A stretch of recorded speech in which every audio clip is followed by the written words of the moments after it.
Rivada Shazun Demban Devarisha Vanjidenya. Given the Velkano Yavana Mevan Adam Sanjum Denden Benyawa Shajatu. Chate Lonjado Yazu Jewoda Bahajumen. Jeja Vandaja Mayanda Vazo Vesanjeriman. Shazun Demban Devarisha Vanjidenya by Given. Hello, Giovanna Mevan Adam Menanjendama Sanjum. Bejawa Shaja Tubama Chate Lonjado Yazu. The Mahajum then the Shenja Vandaja Mayanda Vazo Vesan. Rivada Shazun Demban Devarisha Vanjidenya by Given. Kalo Giovanna Mevan Adam Menanjendama Sanjum. Bejawa Shaja Tubama Chate Lonjado Yazu. Kanze Kanye Zuwa Chetamze, Sajan de Nako. Nani Jiden de Najoja Zonga de Keva Jemasa. Nanda Gonga Jodo Susawa Yisha, Seja Kumboda, Chava Jidesum.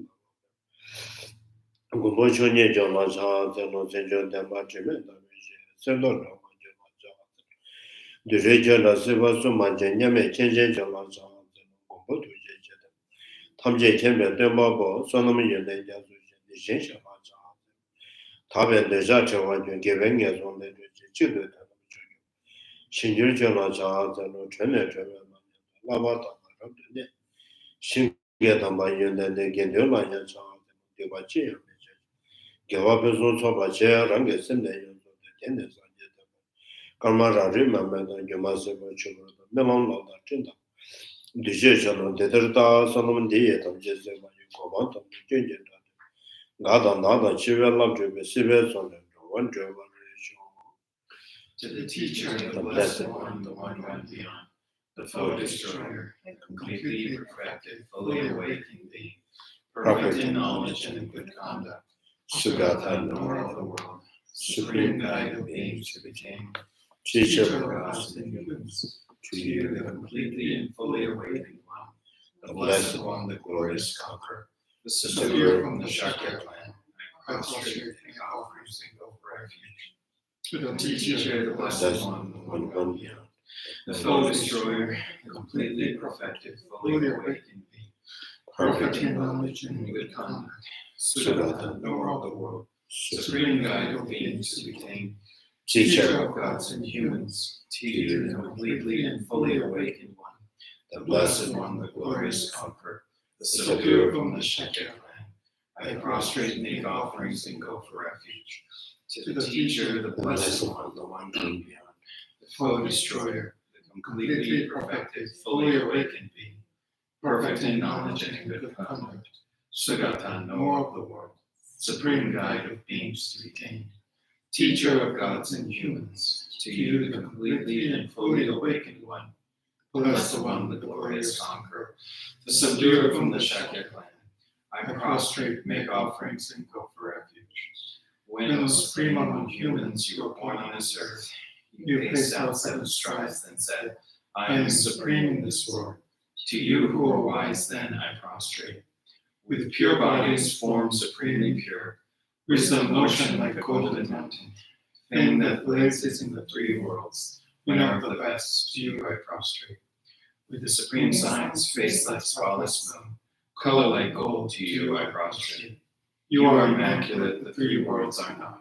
Incomparably wise one, to you I prostrate. The Savior having great compassion, the teacher having all understanding, the field of merit with qualities like a vast ocean. To you, the one God to this, I prostrate. The purity which makes one free from attachment, the virtue which frees one from the lower realms, the one path, the sublime pure reality, to that Dharma which pacifies I prostrate. Those who are liberated and also show the path to liberation, the holy field qualified with realizations, who are devoted to the moral precepts, to you, the sublime community tending virtue I prostrate. Do not commit any non-virtuous actions, perform only perfect virtuous actions, subdue your mind thoroughly. This is the teaching of the Buddha.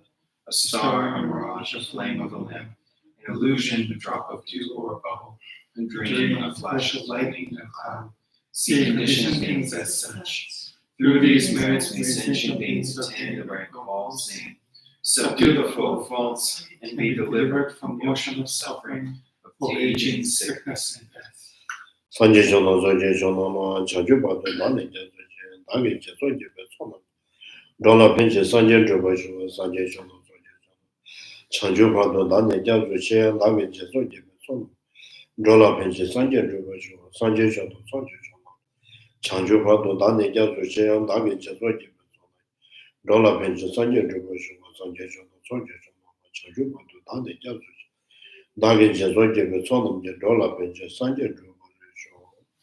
I go for refuge until I'm enlightened to the Buddha, the Dharma, and the Sangha.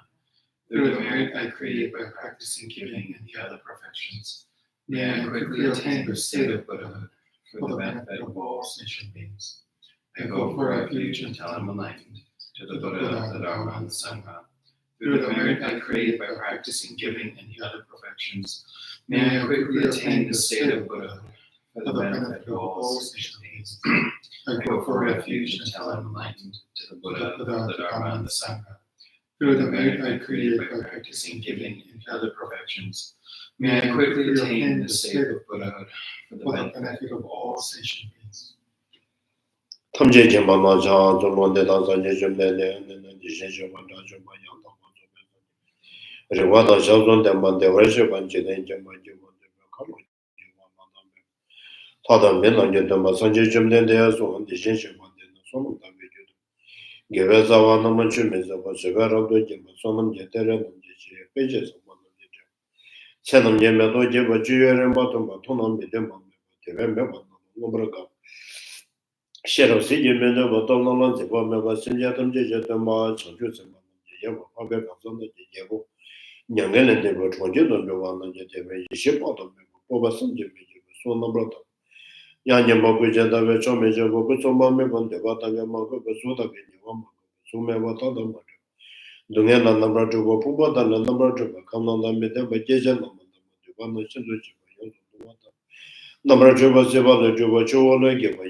So,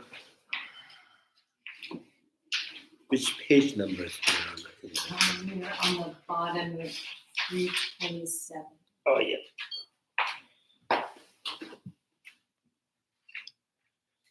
So maybe I'll just go back to the.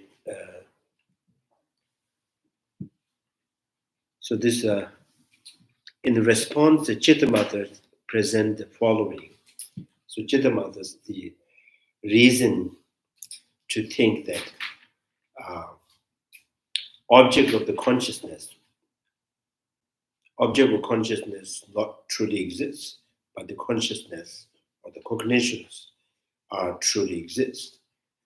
And the first reason one is the cognition of the awakening state is devoid of external reality, like eye consciousness, air consciousness, nose consciousness, tongue consciousness, the body consciousness, saying that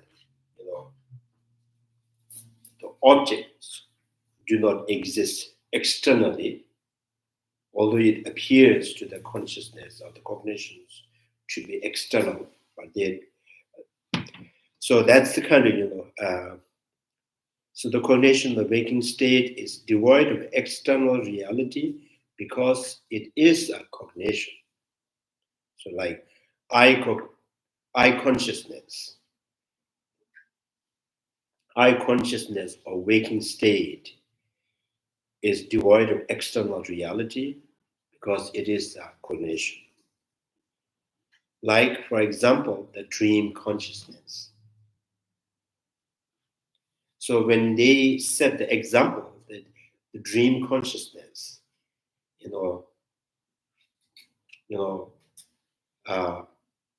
trying to match up with the waking state of the I consciousness, the dream is all reflect from the imprints, right?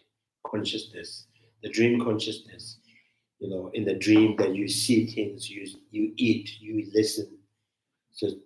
So there is no such external thing to see or to hear.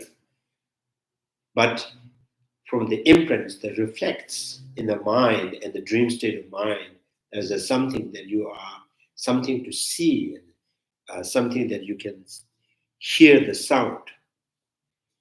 But so the dream objects do not exist externally.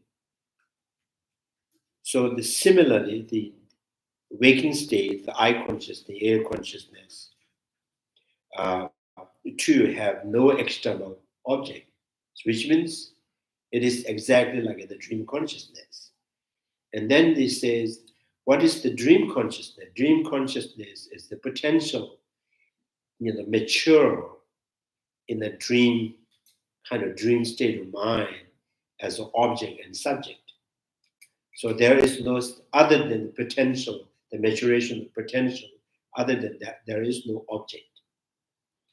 So in the waking state, the consciousness, the I consciousness, there is no such color out there to see.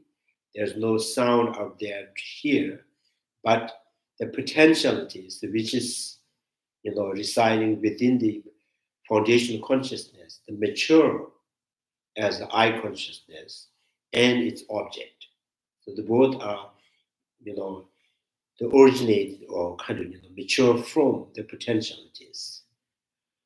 So now they have to accept that the dream consciousness in the waking state of I consciousness, air consciousness, are all exactly the same. All are mature from the potential. Now, then the second question is, so yes, the dream consciousness there is no external object, but we can accept it's mature from the potentiality of the imprints that reflect in your mind. But how it is,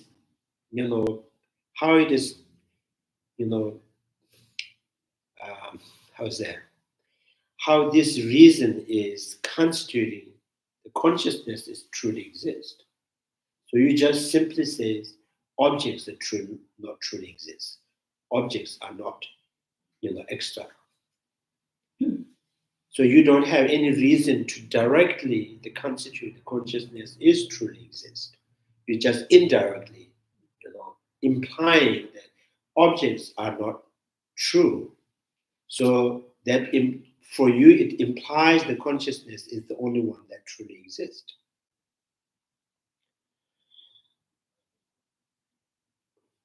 So then the second reason is the objects perceived during the waking state are false. So the object of five sensual objects, object of five sensual consciousness during the waking states are false. They are not true because there are objects. Like, for example, dream object. So it's kind of in the same thing. It's not true because it is the object. So now they're saying that there is no object which is, dualistically different from the subject. So the object has no independent kind of, positions, independent quality to exist separate from the consciousness because they are object.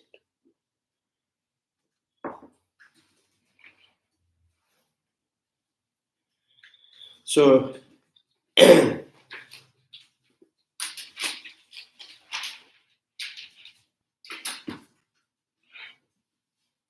I think for the mental consciousness, these the concept, the particles, the atoms, and these form that is mentally perceived, right? Mentally perceived. So there is no, for the minority school, they have to accept there is no form that is separate from the consciousness. So there is no particles which is separate from the consciousness. So generally there's a five mental form, the five mental forms. So one is the deducted form, mentally, deducting and become the most settled and the most, settled like particles is a mentally deducted form. And then the form that comes from, the form that are produced within the body through, taking a promise, taking pledge, or determinations of the mind, and kind of it builds or produces the form in the body that cannot be seen. So that also, and generally, it is the mental form. It's the mental form. So,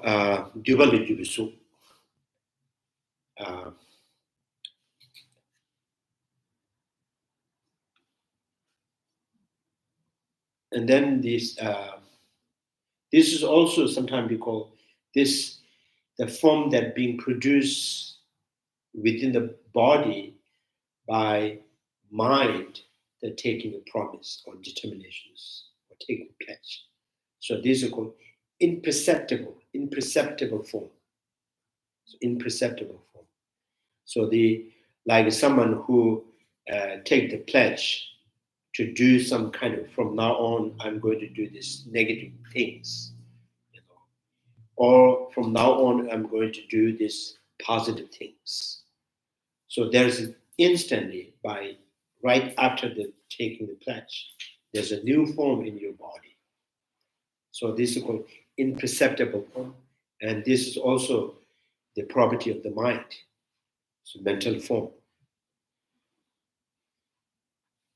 And then and there's another form that mentally perceived is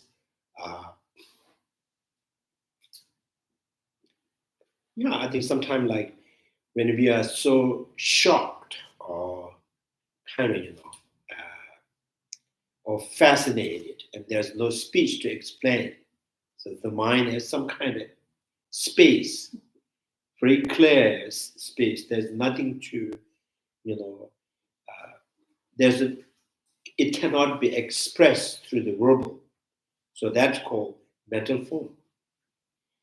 And then another mental form is the mind that is high state of mind through the concentrations, through the concentrations, controlling over the elements, and by controlling the elements, produces or builds some kind of form, the activity of the form that is done by the high concentrations. These are also not seen by the normal eye consciousness. Right? It's all mental form.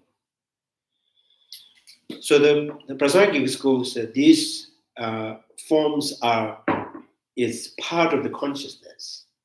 The forms do not exist separate from the consciousness. The reason is, again, this is because there are objects like a dream object.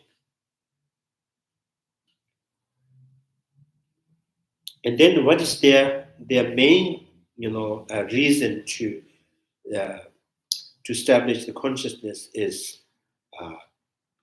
truly exists, or consciousness must be truly exists. Number 3 is likewise, if there exists no dependent natures, if there exists no dependent nature, which is the basis for the afflicted and the enlightened class of phenomena.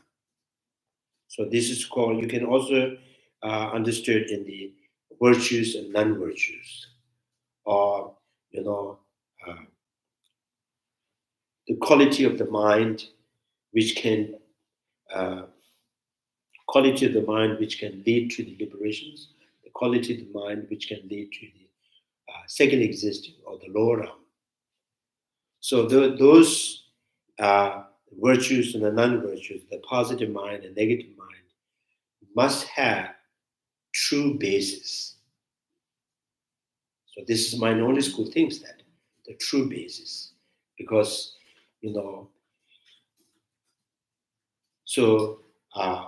this positive and negative minds are originated from the consciousness that must have the true kind of truly existence, or a kind of intrinsic quality there. So which they are referring to the foundation consciousness, the mind basis of all. So there's a mind basis of all which is truly exists. From there, and there is generations of the positive mind and negative minds. So that depends on the natures which is the basis for the afflicted and the enlightened class of phenomena. Then the phenomena of both afflicted and enlightened class will have no existence. If the mind basis all is not truly exists, then there is no, the division of the positive mind and negative mind. I think this is there's not much reason. It's assumptions they're making this.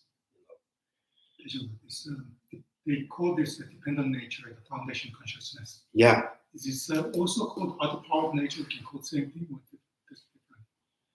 Other power natures, yeah, it is every functional things is other power nature. Yes.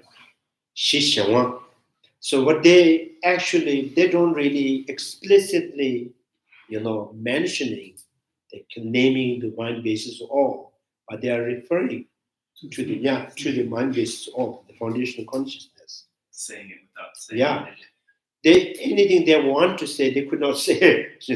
That's the problem.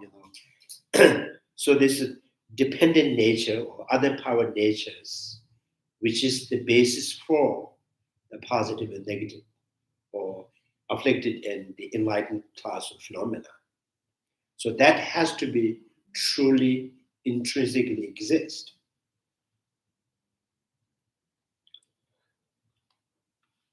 So this is because they will have no basis, because when there's no basis, like a cloak made of turtle, the cloth made of turtle hair. So when turtle has no hair, there's no cloth coming from the turtle's hair. When the basis is not truly exists. Now the question, the minority school, we questions, what do you mean by if not truly exists? Not truly exists for you, it means to you is non-existing. So, the objects do not truly exist means, are you referring the mind, mental consciousness, eye consciousness, ear consciousness? There is no object. So just thing, right? Because they said the object are not truly exist. Only the subject is truly exists. So, which means eye consciousness has no color to see, but it sees because the I consciousness being, mature from the potentiality to be seen.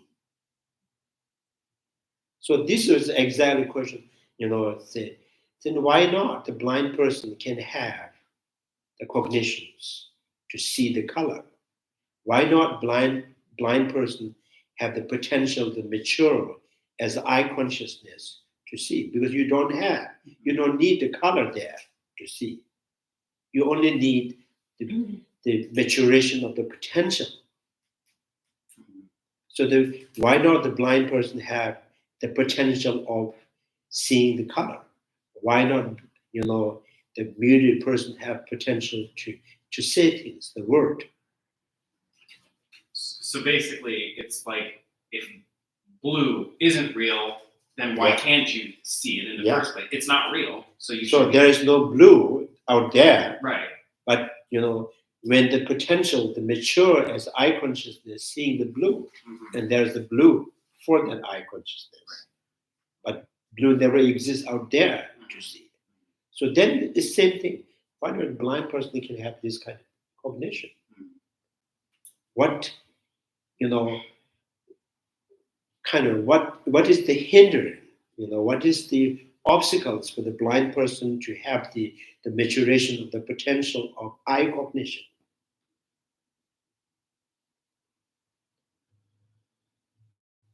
So in the Manoni school also mentioned that in Manoni, Prasanka school says that, so you see there is the maturation of the potentiality to perceiving the blue for the blind person, the awakened blind person. And similarly, if I say there is no cause to have the maturation of seeing the blue in the dream. So then say, what is the reason that in the dream there's no I, but you have the cognition perceiving the blueness in the dream?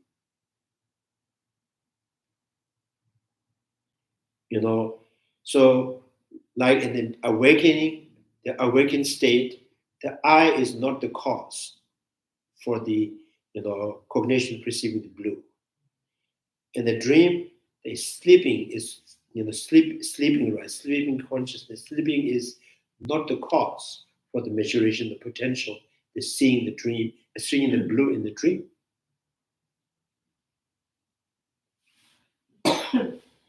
So which means, the one side they're saying the I consciousness is not conditioned by the I, not conditioned by the color. So then that implying the I consciousness is independent, intrinsic, it exists by itself. If something that independent, intrinsic, why it has to wait for the maturation of potentialities?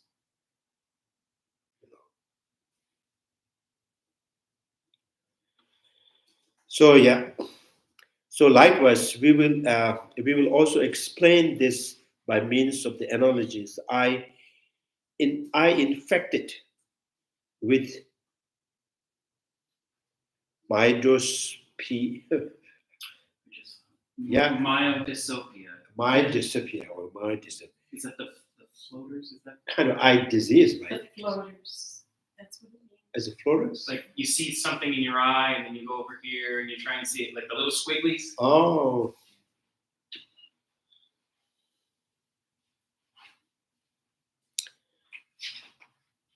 The blind person is, even there is no, the floating things. Yeah. Yeah. Yeah, they shouldn't. Yeah. I think the translator found this new word for him. So he just, out of curious, so they're rejoined out of this sort. As for the first two syllogisms of the Chittamatras, since first two reason is number one and number two is cognition of the waking state is devoid of external realities, because it is the cognitions, like, for example, the dream consciousness. The second is the objects perceived during the waking state are false because they are object, like a dream objects.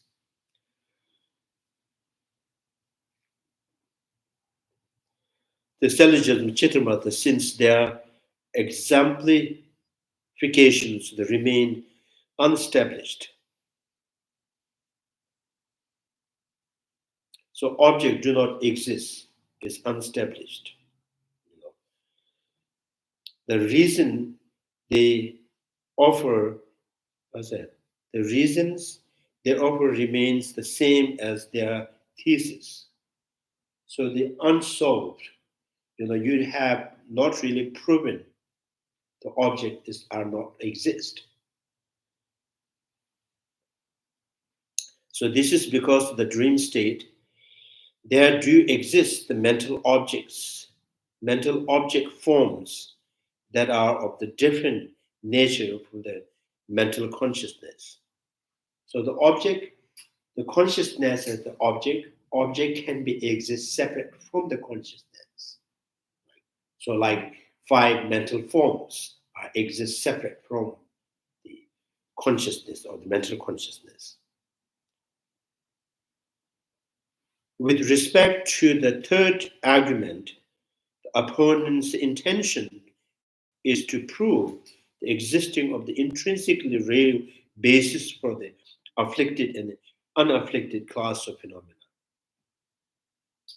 Intrinsically real base form is the foundational consciousness.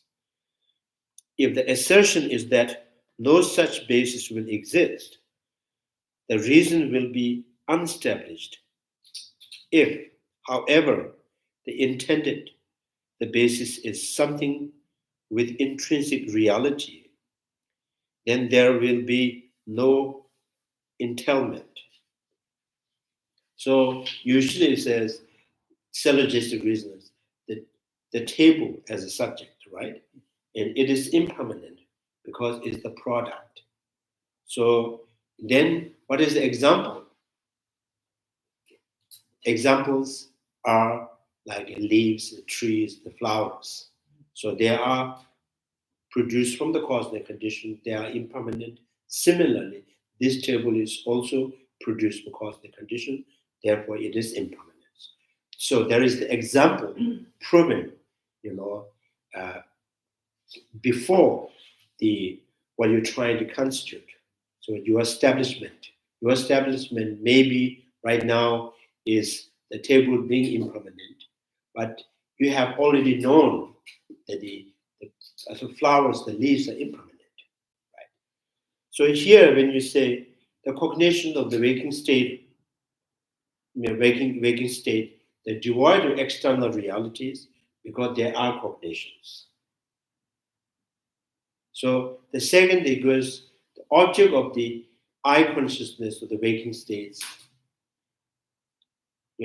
are false, not true, because they are object. So the first you have to prove the object do not exist. So you cannot say, oh, like a dream object. So first we have to understand the dream objects are not exist. Then we can say, oh, waking state of consciousness, the object of the waking state of consciousness are not truly exist.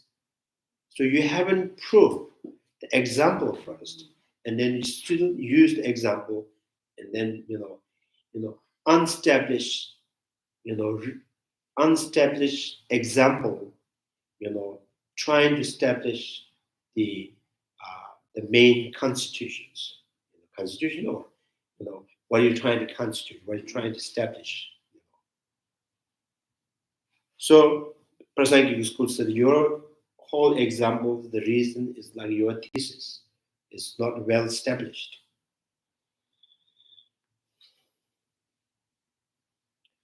Yeah, from this now, I pretty much explained that, the minority schools, the idea, the mind only, or mere consciousness. So the idea of the consciousness is the only one that truly exists. Is reason is object do not truly exist.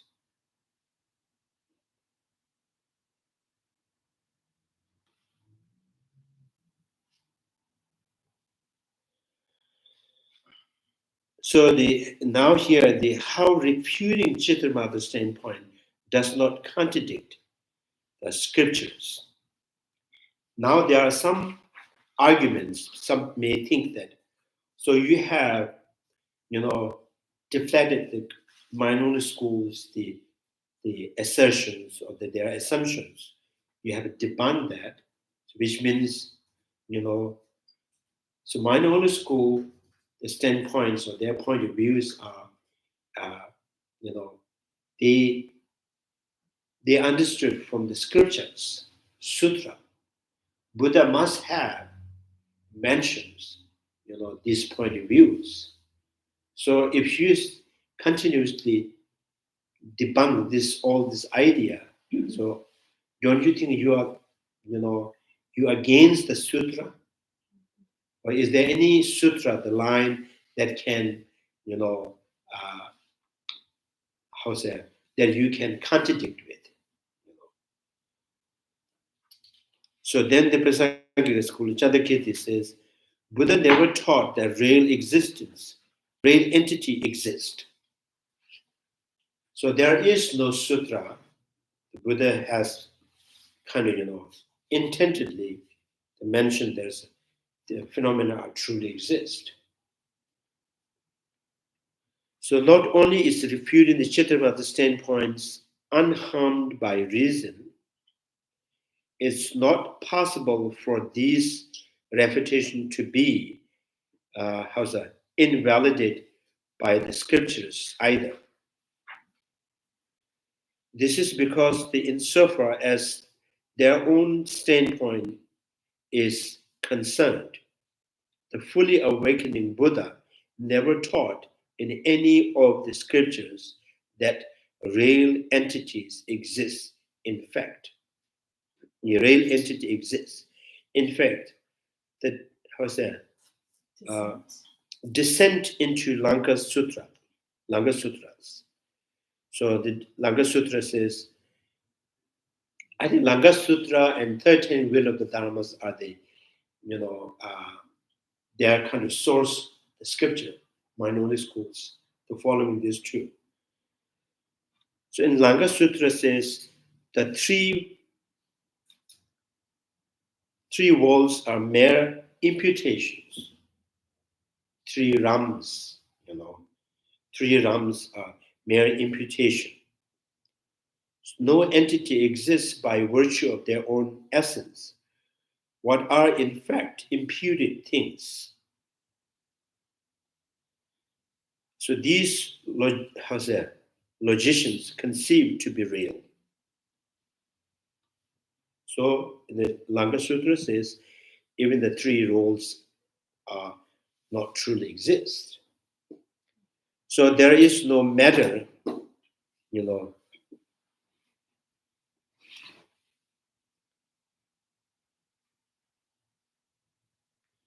this one's in, I think Lama Tsongkapha say there is no matters, rupa, no consciousness. There is a foundation, a consciousness. No consciousness, no foundation consciousness, no entity is the logicians, the uncount, right? Uncouth, childish.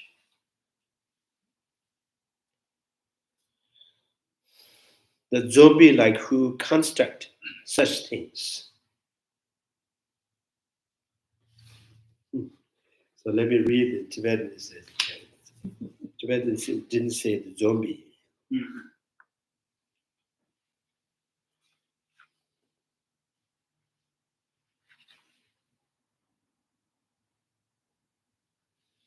Sibasum.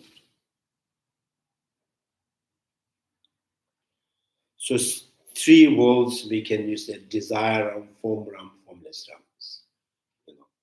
So these three realms are is not intrinsically exist. They all exist from the imputations. Rangshi mejing, namri me, kushi mejing. Ngwe chiba nyenba togyo rodandawa dida. So in the Tibetan it says, chiba nyenba togyo childish, untaught, uncaught, uncouth. Yeah.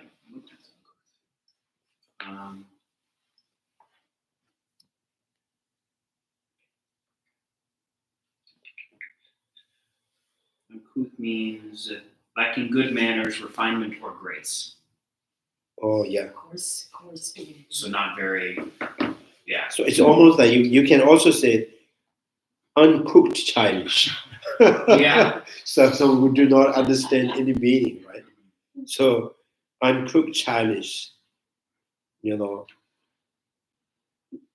So in Tibet, it's a rodandam, it's a dead body. It's a dead body. It's like dead. It's like dead who construct such things. So that truly existing is never taught by the Buddha. But those, uncooked childish being, untamed childish being, unintelligent childish being, they just made up the truly existence of the things.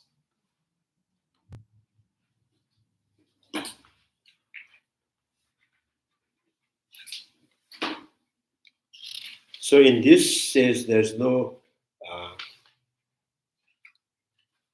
kunshi. So the first state that the three worlds exist, the mere imputation of the mind, is the mind that displays the three realms, the desire realms, form realms, formless realms. They dissolve in the consciousness, they projected by the consciousness. So the first line, the three worlds are mere imputations. No entity exists by virtue of their own essence. Then the second line explained what this means, since the explanation is offered in terms of the absence of entity existing by virtue of their own essence. The second line, no entity such exists by virtue of their own essence. The scriptures is not stating that nothing exists at all. So when it says no entity exists by virtue of their own essence, so the entity do not exist by their own essence. And first lines, three realms are, mentally projected or imputed, as the imputations, there are three worlds. So it did not say it's not exist at all. Rather, it is the entity established through their own through their essence that have no existence. So it's only negate the characters, which is it exists by their own essence. So they, in this line, it is not really refuting or annihilating the very existing of the entity of the three worlds. So same thing, like you say, there is no time that exists by their own essence. So we're simply negating the time existing by their own essence. We are not annihilating the existence of the time. And it is the logicians, right, who have failed to find the suchness, who assert what are mere imputation of the mind, have existence by virtue of their own essence.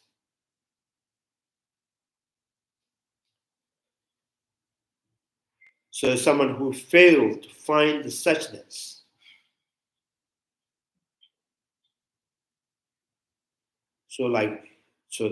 the unintelligent childish beings, so they fail to understand the suchness, therefore they assert their mere imputation of the mind have essence by virtue of their own essence. So this is explained in the last two lines that contains the word construct. It says that. So this is, there is no matters or the rupa, so no consciousness. So no form, no consciousness, no foundation consciousness, no entities. It's like a logicians. So unintelligent childish being like that, who just construct such things, who construct. There is the base foundation consciousness, which is truly exist, contains all potentialities, so many potential of the form, potential of the sound, potential of the smell and taste and the textures.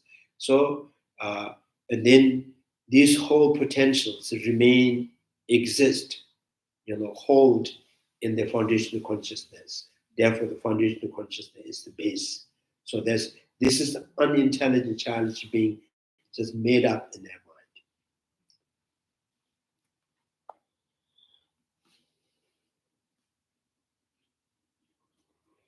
So in this way, the absence of entity existing by virtue of their own essence is presented in the general. To present this point in specific terms, Sanskrit terms, the rupa, refer to the both matters as well as intrinsic nature. I think in Hindi, this Sanskrit, there's so many times they use the word, like in English, they use form in many ways. What is the form of, that, how's that? Sometimes like,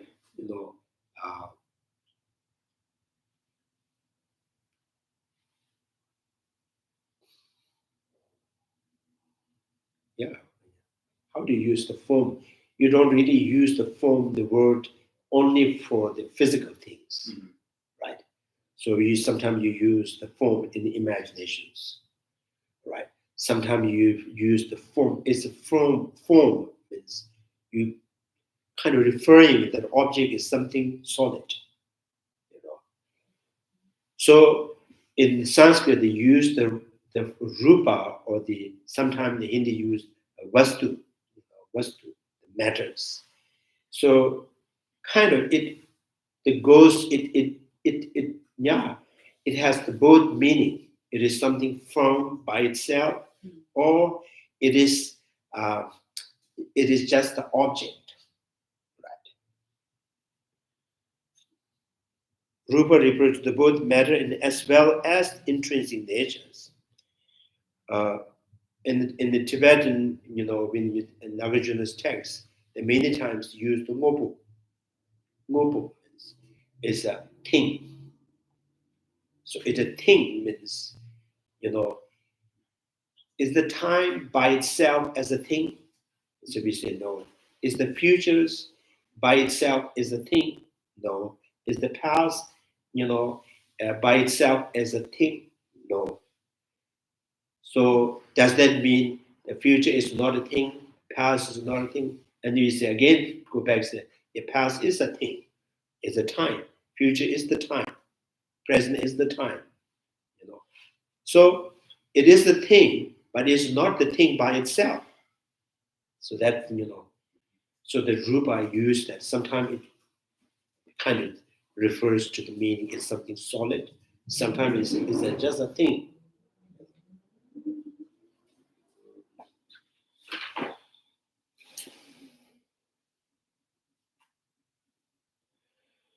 So, and here it should be understood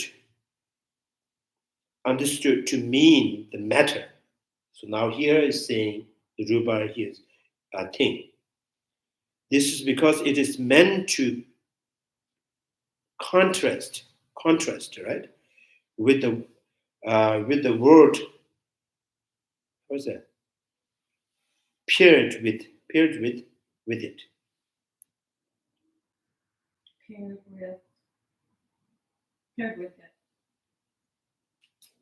Yeah, as well as just here it should be understood to mean the matter. This is because it is meant to contrast with the word paired with it. So two things paired. So what is the pair? Fruit. Making a distinction between consciousness and matter. To pair. Pair them together. Distinction.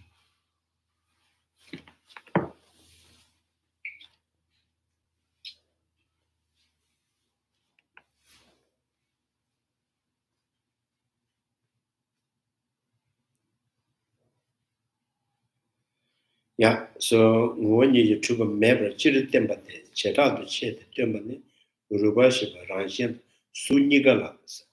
So the rupa or the matter or the thing that you're referring to, form, or it is, it is substantial by itself. So both, referring to the both. There ngole yinasa. Ten ngobo dember kabe ngota. Ngobo member shenamaya chaos. So this is why the thing can be referred to the, the false, like reflections, mirror image, mirror image or the mirage or illusional kind of, things, magicianal, how's it? Magicianal, the illusions, right? And the dream object or a thing. So thing can refer to that, right?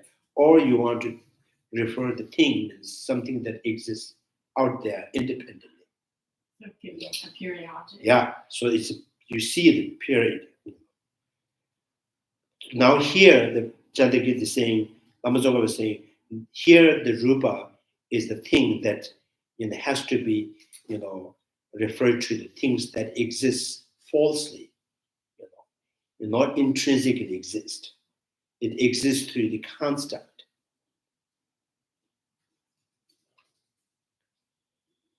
Contrast with the word paired with it. The consciousness, the word entity, in the phrase no entity referred to the essence. So sometimes, a thing and a non-thing, sometimes you say, right? So thing and a non-thing, or entity or the non-entity. For example, when I compare, Sunday and the past of the Sunday, Sunday is the entity, and the past of the Sunday is non-entity of the Sunday.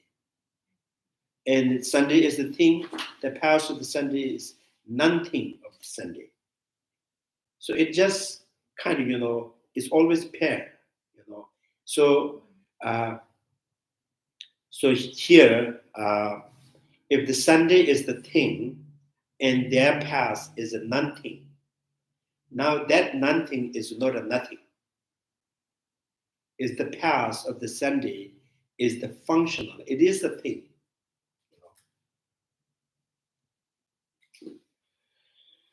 So word entity is very non-entity. They refer to the essence. For the absence of things such as cognitions and material objects was already stated. It referred to the essence. So that is rejected in the context, such as the negation of the true existing of the thing. So the thing that is, one thing that is the meaning is exists by their own essence. So that is where rejecting. So that by rejecting the negation of that, negation of that true existing of the phenomena is also we can known as non-thing or the non-entity. So, I heard that many times. Then some master, they explained the emptiness of the I is a nothing of I, is not a nothing of I. So so I think there's some makes sense. It makes sense, So but when it comes to the realization of emptiness, it sees nothingness of I from the basis. It's not a non-thing, and it is still a thing from the point of view of the realization emptiness. Because the realization emptiness, how say,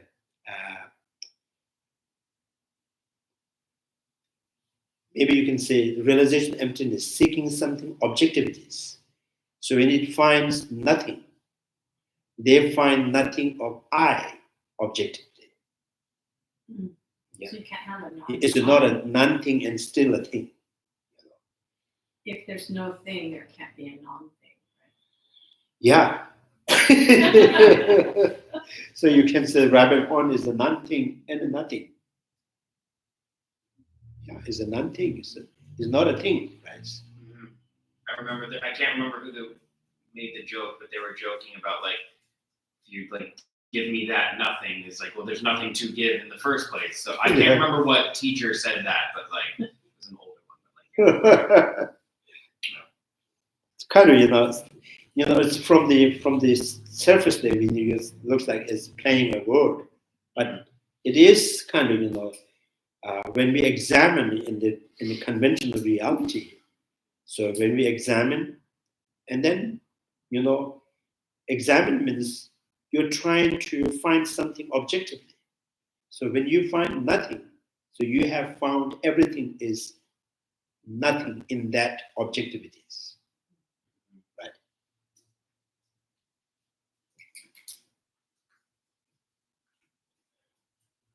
And conventionally, we can say the non-thing and still a not nothing, not a nothing, like the pass of the Sunday, the cessation of the seed, the pass of the 2024 as a non-thing is not a nothing.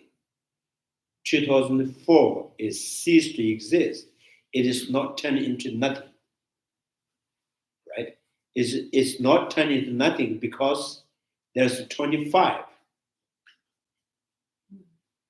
So 25 is because of the 24. If the 24 is a nothing, non-existing, maybe it can be 26, it can be 27. Right? So in the conventionally, we can see that nothing but is the thing. But in objectively, there is no true thing, nothing and nothing. Anyway,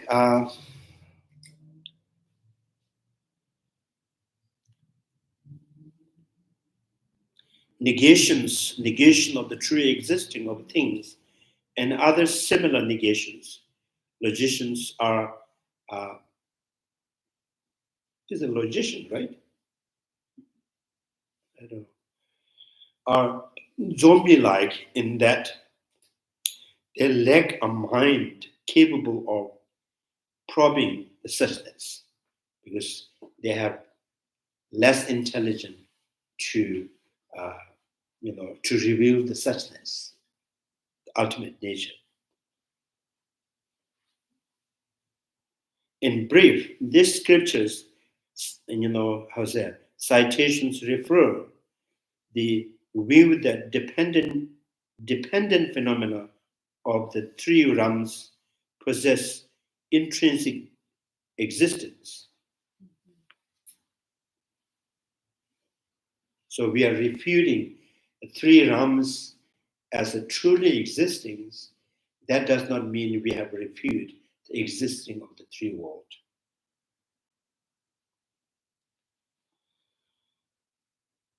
So now they're saying, Chandrakirti is saying that everything that is we refute the mind-only school, the idea of the consciousness truly exists. it is not against the scripture, right? It's not contradict with the scriptures. The opponent might respond, these scriptural citations presents how the dependent is essentially empty of others.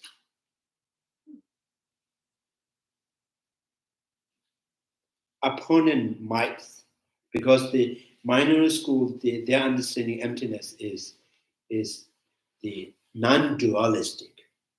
The I consciousness, empty of the dualistic of the form, of the color. Air consciousness, empty of the dualistic or dualities of the sound, is what they think is emptiness. So now they're saying, your emptiness is very, looks strange, because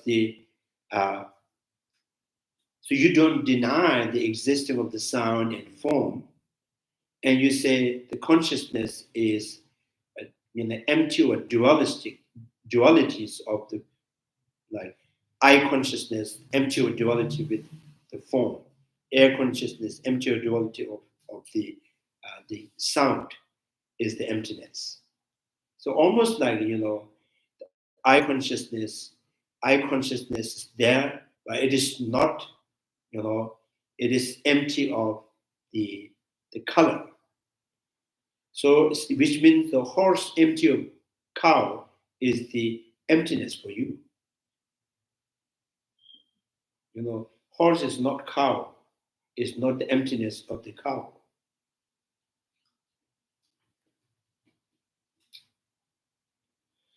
So dependent, essentially the empty of the others, the imputed, namely the substantive duality of the subject and object. So these citations do not undermine our Cittamatra standpoint.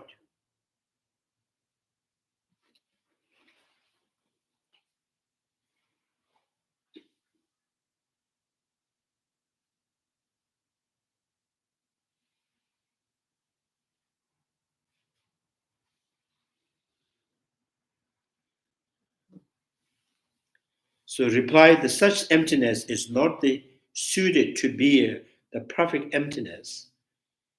Descent into Lanka, for example, says,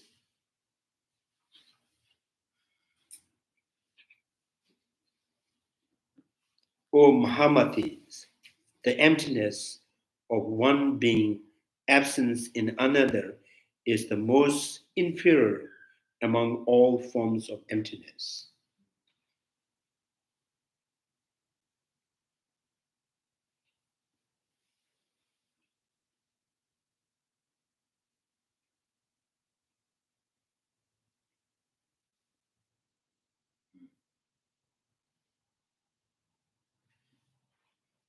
Because it seems like, in a sense, you could say that type of emptiness makes sense, where it's like it's empty of dualistic. It's like, okay, but it sounds like the argument is that doesn't go far enough, and it still leaves something in place, some type of phenomena that is existent. So it's a very like you were saying, I think you've said before, it's kind of like a surface level emptiness. Like it's not very. I think minority school they presents the emptiness. One that's like more like affirmative, like object of eye consciousness is inseparable. They are in one nature. And the second says, so how do you really go through to establish that?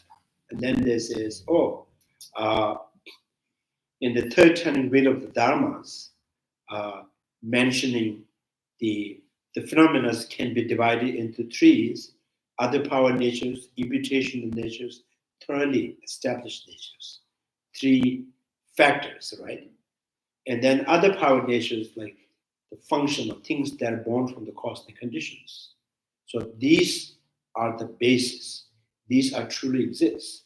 Things that are born from the cosmic conditions are truly exist. And then, imputations. Now the things, when you say, I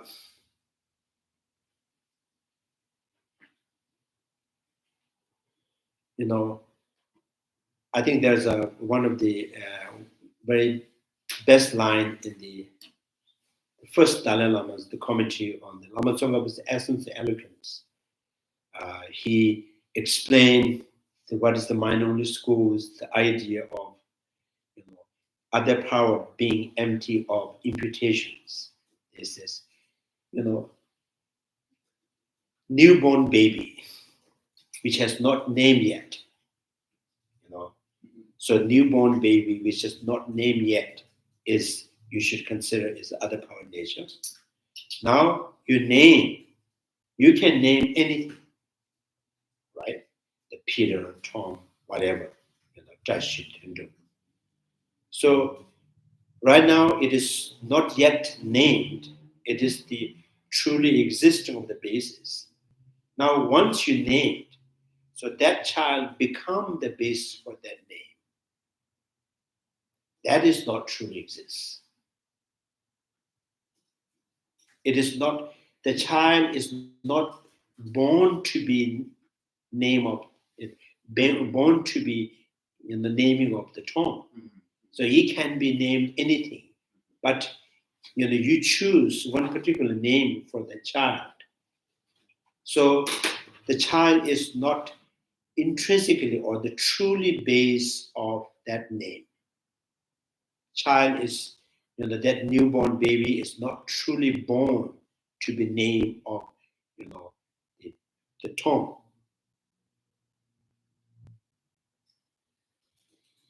So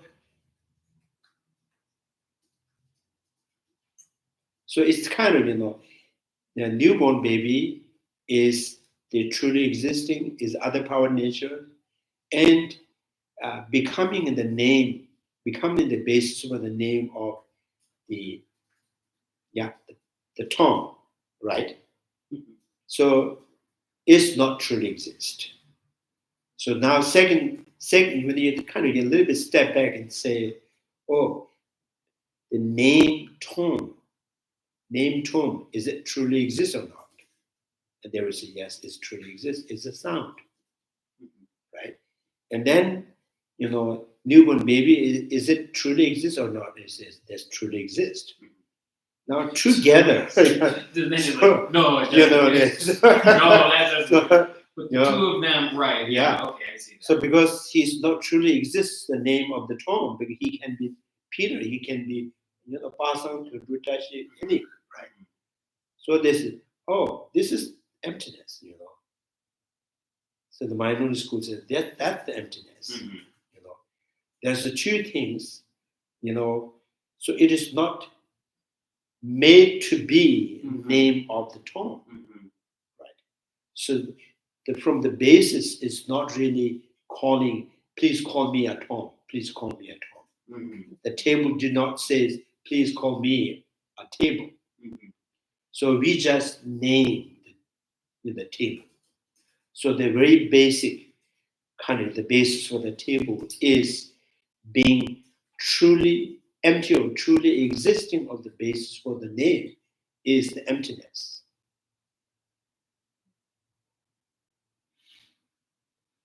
So this is the mind-only school kind of.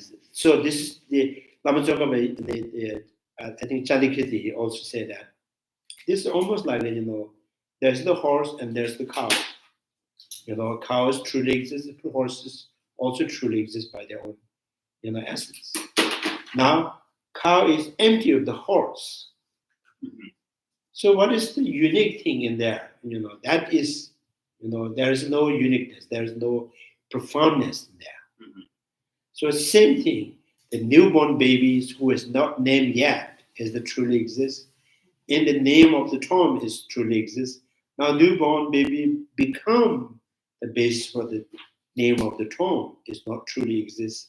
That is your emptiness. And then the minority school has,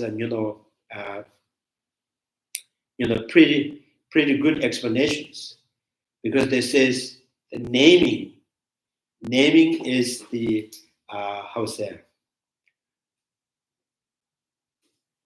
is a conceptually, what do you call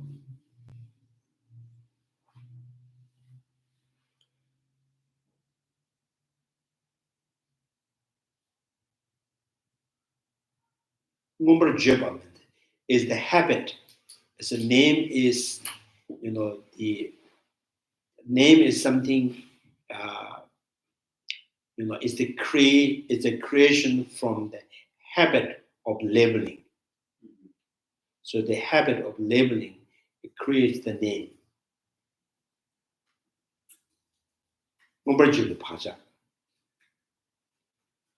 So then they say, minority school think of that, so there's a three imprints. So one that imprints the constant, like imputation of a potentiality, which is kind of within the mind basis all that mature into something. That is also one of the imprints. And the second imprint is imprints from the misconceptions, imprints from the afflictive emotions. And the third imprints or the habit is labeling, calling something. Even the birds and the insects, they have a kind of, there is the behave, the attitude to express things. When the bird sees something dangerous, the cat, they make noise. They're saying something. So these are the habit from the labeling, kind of naming, and then so there's three kind of imprints there. One is naturally, every consciousness has to mature from the imprints, and then another the maturation for the imprints is afflictive emotions from there. So, and then imprints is to express. So the I consciousness has the three imprints that simultaneously the kind of influencing to the I consciousness. So the first I consciousness seeing the color is the imprints from the maturation for the potential. And I consciousness seeing the color is independent. Out there is the imprints, the maturing from the imprints, that is the misconceptions. And I consciousness also have the attitude to labeling the name, on the what they see, So that is from the imprints from the kind of expression. So this is why the I consciousness is mistaken, directly mistaken with their kind of, their appearance. So with respect to the appearance object, is I consciousness is mistaken. Okay, so hence why cognition to the Cittamatra can be truly existent, because there's a cause for it, but the Tom or the object that's perceived, that can't be truly existent because there's no cause. So you said, yeah, you don't have to always be the basis for the name Tom, because you are not made, you are not born to have name of the Tom. You're just given. So you become the basis of the Tom. Name Tom is not truly exist.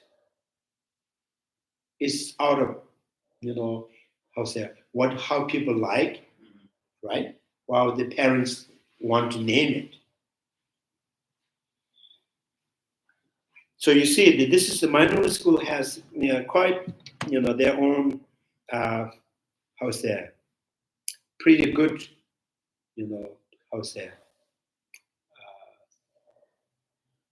reasoning to to talk about what is the emptiness means.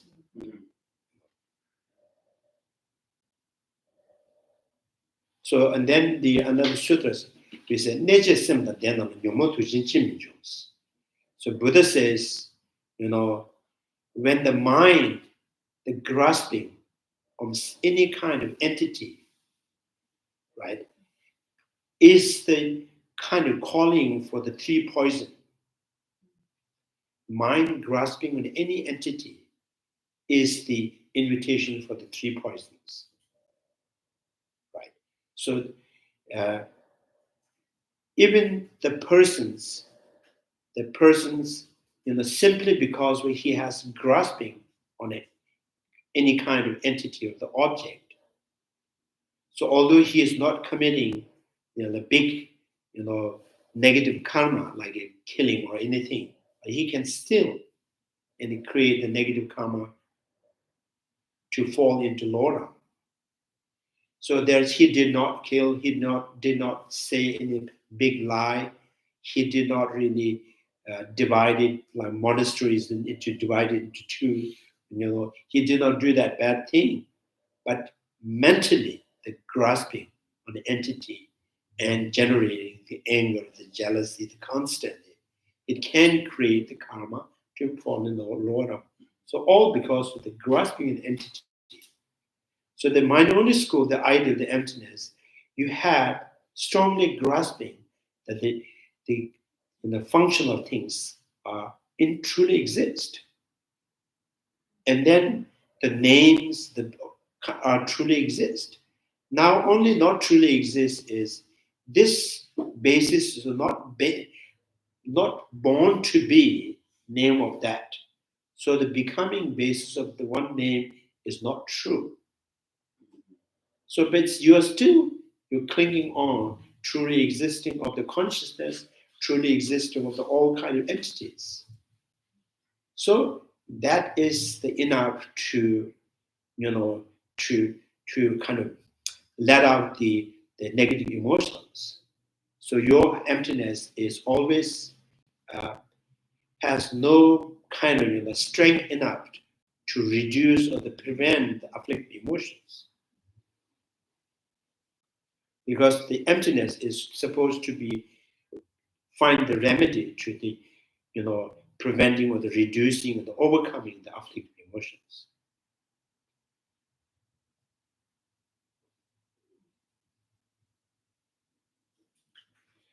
But mind-only school also claimed that this is what Buddha said.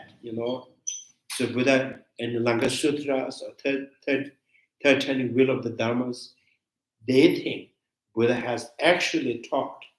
So other power natures are truly exist, and the emptiness that truly exists. What is not truly exists? And third factors, the imputation of factors. Mm-hmm. So when the imputation of factors do not truly exist, imputation of factors combined with the truly existing still not truly exist. Last slide again. Imputation, three factors, other power natures, and the imputation of factors, thoroughly established natures, which is ultimate emptiness. So three factors. So the basis, the other power natures truly exist. Thoroughly established the emptiness is the truly exists. But between there, imputation of factors are not truly exist. So then it says that newborn babies unnamed, become the basis for the name term is not truly exist because it is the imputation. I feel like then all you would have to do is then focus on deducing or kind of, deducing the baby. Then it's like, okay, so then if the baby is truly existing, how are we defining the baby? Where are we looking at that? And then I don't know if that makes sense. So newborn babies, an unnamed newborn baby is a truly exists. Yeah. Because the baby is born from the cosmic condition. Right? It has a function. Mm-hmm. Now, did baby born to be named after the tomb? No. So that is the word saying, mind-only school. So baby can be named Peter. Baby can be named anything. So any word, is that an imputational nature? Or is it the basis of name? Huh? Is there a difference like between Tom and the basis of name? As I was saying, so together this is unnamed new baby is the other power natures. It is the dependent arising. The mind known school is it truly exists. Now baby becoming the basis of name Tom. That is not from the cosmic condition. So that does not truly exist. Because when the mother gave birth, she did not give birth to be named Tom. She just gave birth a baby. So the minority school says this understanding of becoming the other power nature, becoming basis of label or becoming basis of the name is not truly existing, has the power, the ability to reduce afflictive emotion. How that so?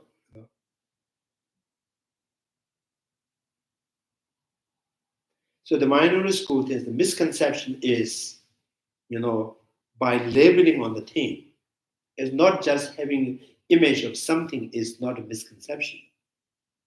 So when you attach, obsess, grasping the imagination, you are naming it. How wonderful! It is good, or it is excellent, or something. It is looks like my, my mothers and my sisters, my friends. So then, draw the mind focusing or fixate on that image is because of labeling. So minority school, the idea is that afflictive emotions grow from the labeling. So whatever you label, you think that basis is made for that label.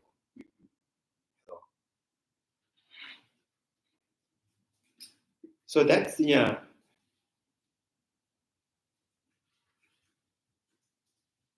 So, but the Nanga Sutra says this minority schools, is like a dead man, so, unintelligent.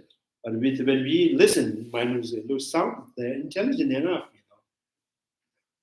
When the Buddha says, they said that's a dead man. So they are dead.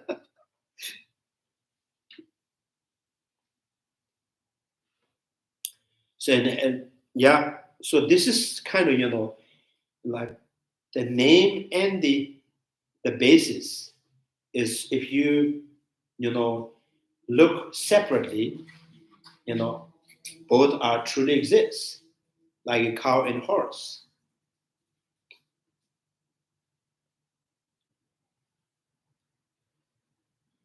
So, and then I think you will see in another later on this commentaries. It says the purpose of the Buddhist teaching in the Varanasi, the Valchapik, and the Saraswatis. The purpose of all the idea is to overcome or to to overcome that clinging on the entity, the clinging. The clinging is, now there's this that the habit of clinging on an entity or object is the kind of it's the kind of it's like magnet to kind of to draw the type of emotions. So what it's drawing is all these negative emotions, afflictive emotions, drawn by the clinging on object. So the purpose of the teaching is to overcome, to reduce that the clinging on the object.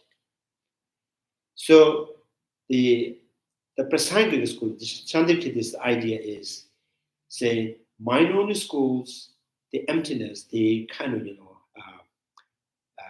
what they present as emptiness is still not free from that clinginess. So you are still clinging on the other power natures as it truly exists. As a true existing. But to two things, the both are truly exist, but when put together, it seems not truly exist. So this is like, Chandrakirti said, it's almost like, so there's the solid cow, there's the solid horse there, and the horse is not cow, it's the emptiness of the horse. So that there is no kind of point that this intelligence can help you to reduce any kind of afflictive emotion. Because the ones you think that both sides are true, but together is not true, but you still have a true remain there. So you haven't really found the purpose of the teaching that can reduce or to overcome the clinging on the object.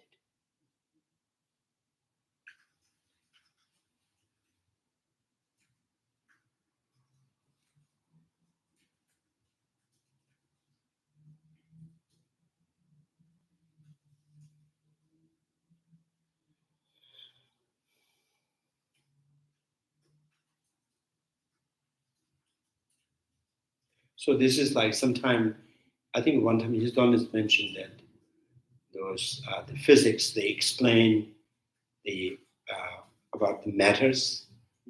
So they can explain very deep, So when they explain, almost there is no, when you look at the mountains, there is no such kind of substantial solidity in there, from the physics point of view.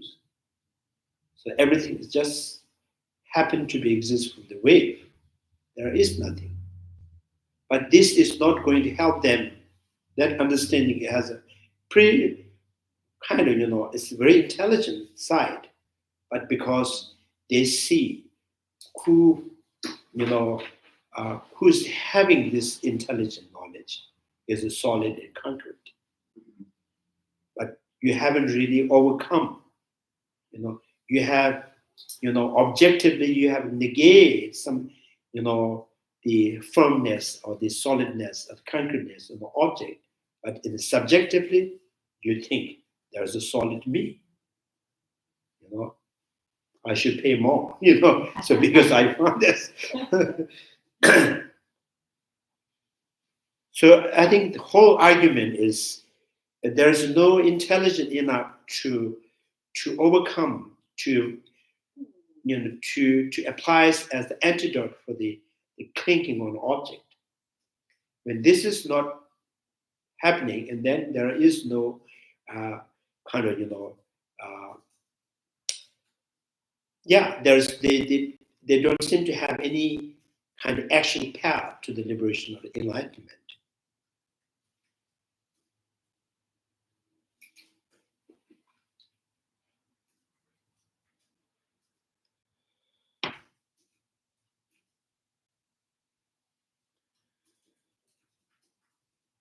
So here the sutras, the Laka sutras, O Mahamati, the great intelligence.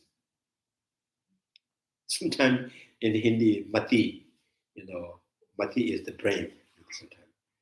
Mati fir means your brain gone. What's called unstable brain. So Mati Mara. So Mahamatis, great brain. Great brain, like, I think the buffalo has a bigger brain than human, right? So your brain is big, or the buffalo is big. So, Mahamati is the emptiness of the one being absence in other is the most inferior, right? Among all forms of emptiness.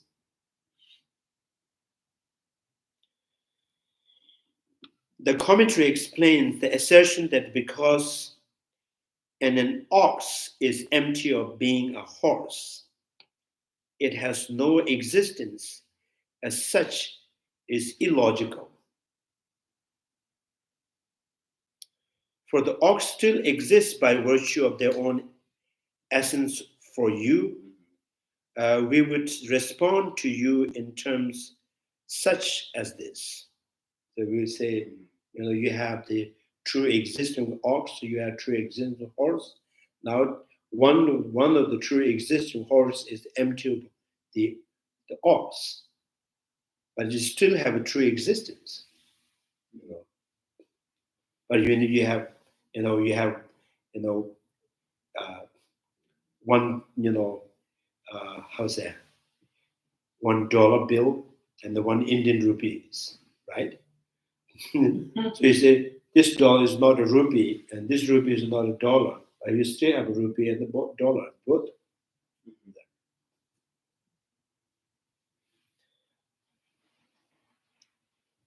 Because it's not really objectively kind of examining a conventional reality. In place of the phrase that exists by virtue of its own essence, Nakso translations has its own essence, which reads better.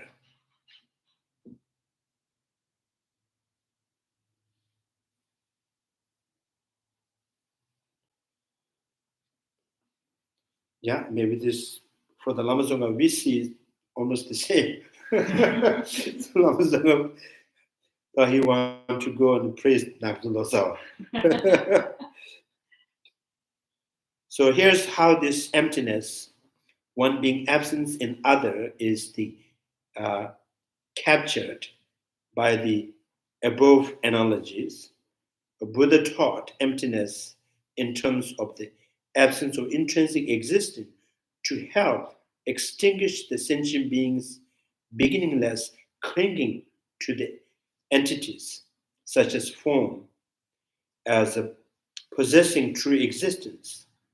And for this, it is necessary to, demonstrate how the dependent phenomena perceived in terms of the form and so on do not have the true existence. So it's kind of a negation element, and so what you are negating, right? So what is the basis for the negation element? So here, truly existing, or the existing by their own essence, is the negation element. When you negate with form, so you say form is not truly exists by their own essence. So what you have negated is never returned.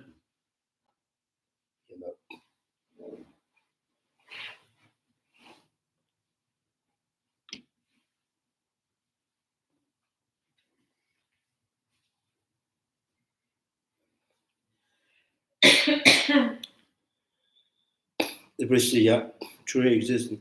So when instead of showing this, Cittamatra asserts that the dependent does not exist in terms of the subject-object duality. Now, when it comes to dependent arising, when all the dependent arising, the functional things are truly exist, but when it comes to the subject and the object, the dualistic is not true. So object, they say, is form truly exists or not? They would say, yes, it truly exists. Now the form is, is it exist separate from the consciousness? They say no. So that duality is, yeah. It's just confusing a little. Like I get what you're saying. It seems like they say one thing and then the other one is like, so which is it? Like in that way. So I think this is one of the best kind of from the sentient beings trying to understand or find the path to overcoming the afflictive emotions. So this is how they study and they come up with this emptiness. They study the 13 wheel of the Dhammas, and following the Langa Sutras, and this is all about the emptiness. Is like that, So emptiness is not about totally kind of objectively negating something, if you negate completely the objectivities, then you have no base. And if there is no base left, so which means there is no good and there is no bad. There's no Buddha, there's no Dharma, there's no Sangha. So for them, it is necessary for them to have the objectivities, the substantial, true existence. So they cannot go beyond that, beyond the true nature of the phenomena. They cannot really honestly investigate or examine, is it true existing is there or not? Is form truly exist or not? So they don't dare to examine, because the true existing is what they can hold on, what they can it's like it's their savior. So when you are not you don't dare to examine in the reality as a truly existing or not. So which means from the beginning you have, you say, I don't want to go this way. Even that gate open for the liberation, I don't dare to go there. So then I will just make up something, lipstick, something looks, make myself look good. So the mind-only schools, that they're most concerned in the fears is to negating the objectivities, negating the truly existings. So for them is equal to the nihilism.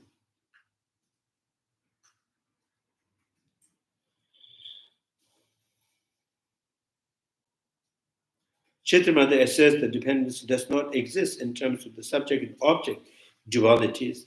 This is like giving the ox non-existence as a horse, as a proof of its non-existence.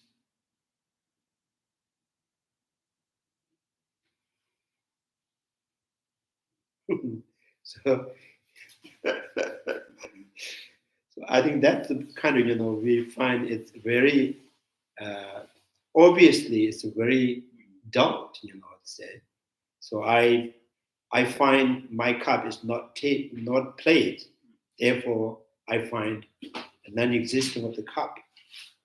When I say a plate is a cup, and the table finding the plate found as the non-existing of the cup, so I find the non-existing of the plate.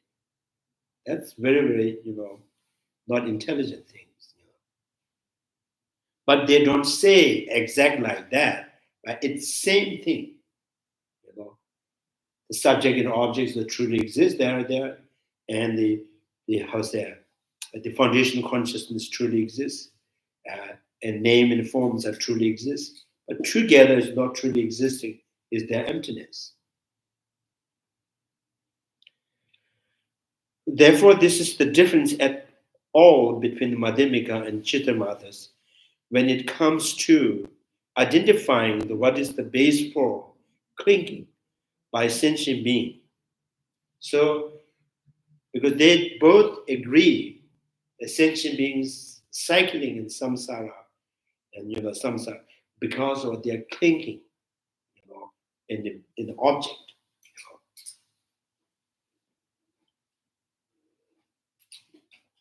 Now you see the difference. Essentially, mind-only school says, things that appears, things that you project, things that you construct in your mind is not the cause of the second existence. Labeling, good or bad, it's the labeling is the, you're nailing your mind onto each of the object that you create. And that's how you cling to the object.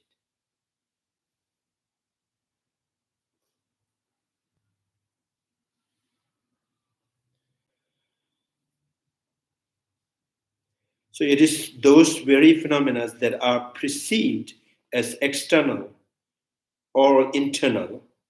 The same is true of the purpose of the demonstrating that these phenomena are empty, to help extinguish clinging to those bases. Where they, diverge is on, what constitutes such clinging? Clinging to those bases, where they diverge in on what constitute such clinging.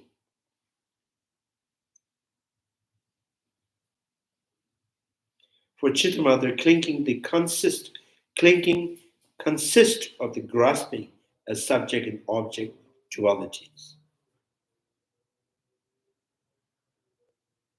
So the seeing subject and object as a two is the clinging.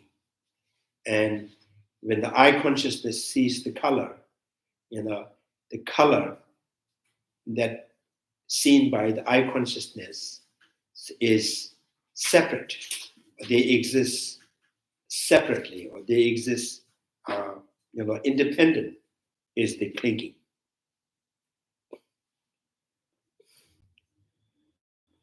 The perception that has a dichotomy of outer versus inner presence, the real separations, outer and inner versus. The antidote, right? The antidote says Cittamatra is to perceive the dependent phenomena itself as the basis, and to negate its existing in terms of this substantial subject and object dualities. In that case, the basis of the negations, say blue object, is negated as a being substantially distinct from its perceptions. Their color substantially distinct from the eye consciousness, sound substantially distinct from the air consciousness. Is the mindfulness school's the interpretation of the clinging. The object of negations in the sense of one being, the other, for Madhyamikas, in the contrast, the clinging consists of the grasping at the apparent world as having true existence rather than something presented by conventional cognitions. So in the Prasangic school, clinging means you cling to the object, you cling to the phenomena, you cling to the thing. So how you cling to the thing? You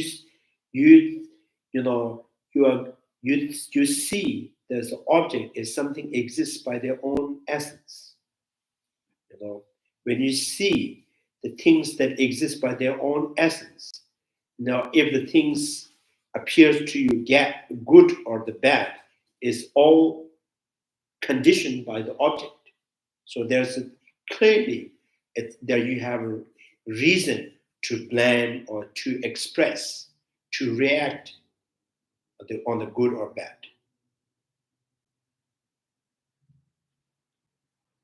When there is no such things that exist by their own essence, so you have no reason, you have no any reason to react, to blame or to react on that object.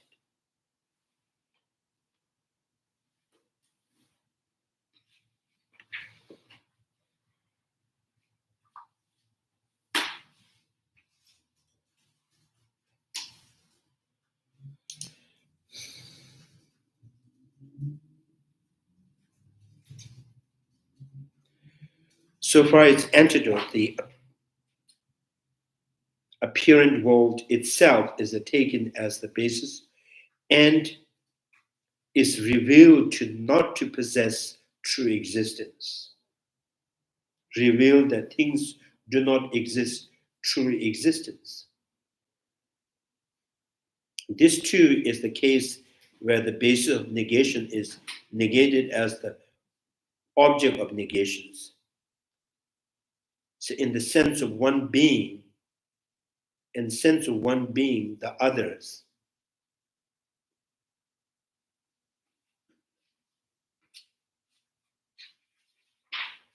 For when sentient beings cling, they do so by grasping at the things itself in terms of what is to be negated, not in terms of the negation of the presence of the some externus.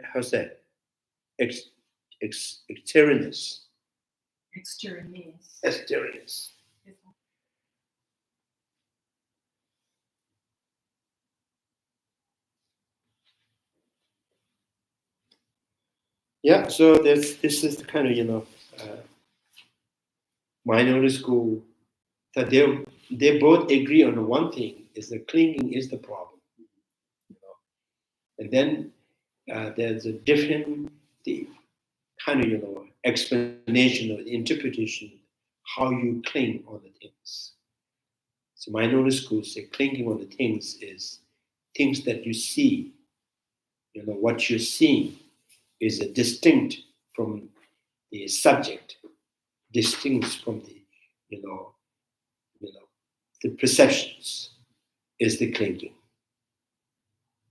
So they're saying if you perceive subject and object not being separate, that will be kind of like the antidote to. Yeah, it's kind of, there's some maybe some percentage, maybe there's a the good you can say it's the good explanations, because they say that when you see things that when you see things through the eye or the hearing the sound, or you conceive or imagine something, it has its own life, and then there's a distinct. So then there is the fight, or and then say it's all reflect from my mind. Then there's no reason to fight. Things that you see here has no life. The life is a given, impose, reflect from the my potential. Yeah. So all the minority school says, "Amen." That's a good idea. So.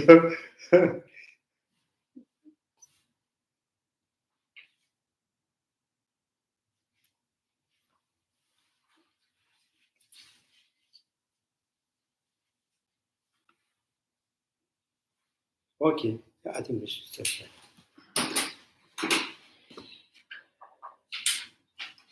Chanju semjo rinpoche, ma jeba na jeju je, jeba nyamba meba, kone kondo pewarajo, tonye dawa rinpoche, ma jeba na jeju je, jeba nyamba meba, kone kondo pewarajo. Pama simje tamje, deda denju je, ngendo tamje tato tonga, chanju semba kama suju ke, deda kuji, molom jumju je, kare rabe kobe shinga zo, penda de wama zo jo, jere zangwa tenzin jazo ye, shabe side bado denju. May the precious Bodhi mind not get born, rise, and grow. May the born of no decline be increased forevermore. May the precious mind of realizing emptiness not get born, rise, and grow. May the born of no decline be increased forevermore. Due to all these merits, may all Father and Mother sentient beings have all happiness, and may all the lower realms be empty forever. Wherever there are Bodhisattvas, may all their prayers be accomplished immediately. In the sacred planet surrounded by snow mountains, you are the source of all benefit and happiness. O powerful generous intrinsic so, remain in this world until samsara ends. Thank you.